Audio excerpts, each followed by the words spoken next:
What is up, my friends? It is Friday night. It is the late night agenda, and this definitely isn't my seventh or eighth attempt at making this video. Look, there's a load for us to get through tonight. We're going to be speaking about Jurgen Klopp's press conference ahead of the Brentford game. We're going to be talking about Alexis McAllister, Lavia from Southampton, and a little update around the Jude Bellingham situation, albeit I wouldn't be getting your hopes up for Liverpool's side, but I do have a little update, so I'm going to bring it to you later on in the video.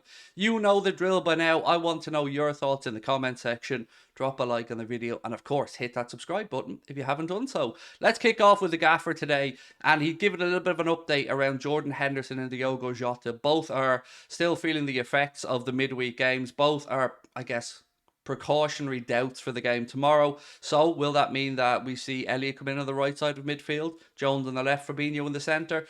Probably. Could also be James Milner, so let's wait and see what the manager goes with. Thiago obviously is out for the remainder of the season. Bobby Firmino isn't yet back to first team training, so he's a little bit away, maybe a week or so. Keita, of course, is out because, well, it's Keita. And Oxlade, well, I don't even know about Oxlade-Chamberlain. I just assume he's injured or dancing up and down steps somewhere. I don't know, but he won't be in the starting 11 anyway.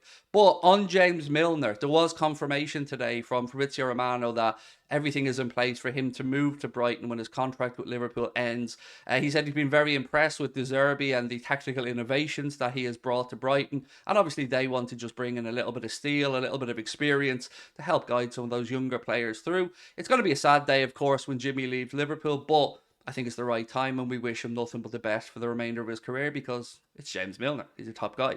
So we move on to Alexis McAllister, and this is the big story at the minute, right? So you've probably seen a lot of things across social media today, some of them ranging from price tags of 80, 70, 80, 90 even. No, maybe not 90, but 70, 80 million pound I've definitely seen mentioned across multiple places today. I think that's too high. I really want Alexis McAllister. I really like the idea of him playing at Liverpool. I think he'd be an amazing fit in our midfield. Blown away by his performance again against United yesterday when we were doing the Brighton watch along.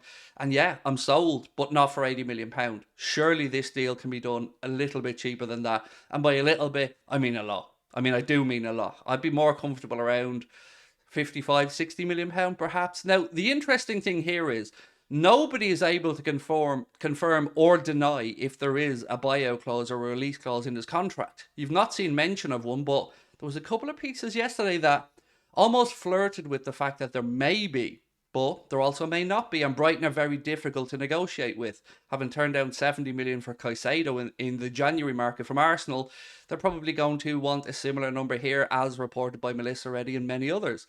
So I think Liverpool should want to get the deal done, of course, but not £80 million. It's lunacy. I mean, he was bought, I think, a year ago for 7 million from Argentinos Juniors when he came in.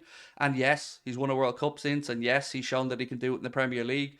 But if we're talking about an 80 million valuation, I dare not go back to Jude Bellingham again, but we moved away from that situation because of the sheer numbers involved in it. And if we're coming back and looking at this player for about 80 million, look, for me, it's too much money. He is absolutely the right player, absolutely the right fit, and I really hope we can get it done. Some reports are saying that there's agreement in place already between Liverpool and the player and his representatives. I don't know of any agreement in place between Liverpool and Brighton, though, and we know that Jurgen Klopp wants to get these deals done quickly, so let's wait and see what happens. But right player, wrong price tag for me. Melissa Reddy's piece earlier on for Sky said that Brighton are looking for 70 million and upwards for either Caicedo or Alexis McAllister, and Liverpool, I think, have stepped away from their interest in Caicedo.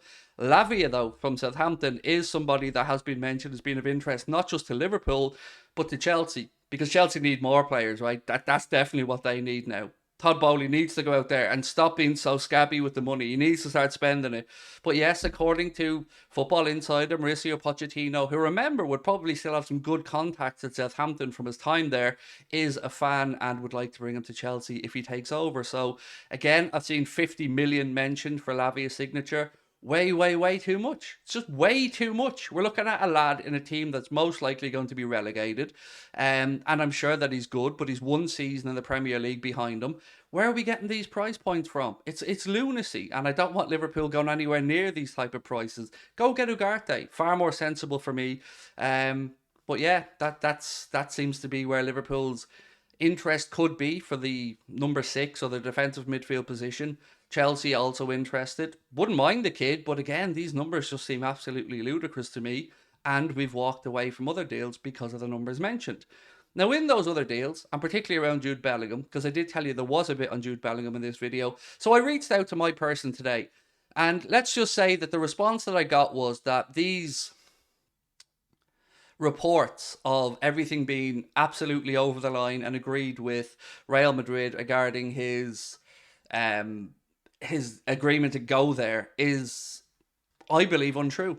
Now, I'm not trying to say in any way, shape, or form that Liverpool are coming back in here and that Jude Bellingham is coming to Anfield. I'm just trying to say that these reports that everything is agreed from to go to Spain, I believe, are very wide of the mark, or at the least very, very premature. The surprised by the leaks was the information that I was given back with regards to the stuff that's come out over the past few days. Now, look, I've also seen that Real Madrid aren't willing to go above €100 million to try and sign Jude Bellingham, and they point to their pursuit of Arlian Tchouameni and how they got that deal done. But again, if we're in a situation where we look and we see Real Madrid thinking that they could get Jude Bellingham for €100 million, what are we at? What have we been at? What were we at? And what the hell is the plan?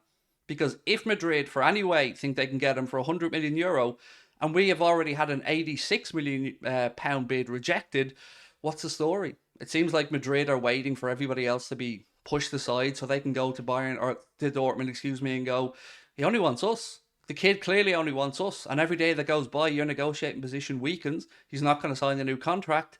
So again, I just say I feel it's very foolish of us to have stepped away from it as early as we did, leaving the way or path clear for Real Madrid to come in. Because remember, Manchester City, they'll throw money around, but the player's not really interested in a move there. Don't believe me on that. Multiple reports for it. Yeah, so again, it's a confusing situation.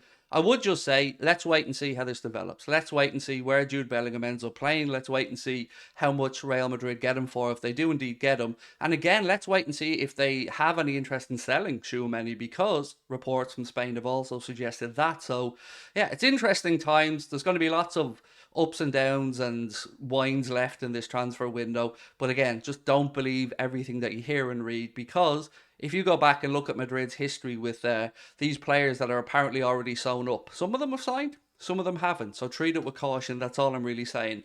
Look, that is it for me tonight, my friends. So again, I want to know your thoughts. Alexis McAllister, Moses Caicedo, which one do you want from Brighton? From our Discord group and the chats I've had at Reds, it's kind of split, but I think most people believe that Alexis McAllister is a better fit for Kloppo's system. Again, on Lavia, what's your thoughts on that price tag? 50 million seems a little bit too rich for me. And any other business that you'd like to discuss, let me know in the comment section, and I will see you guys for the watch along tomorrow, starting from 4:30 over on our Twitch channel. Much love, have yourselves a great weekend, talk to you soon, bye bye.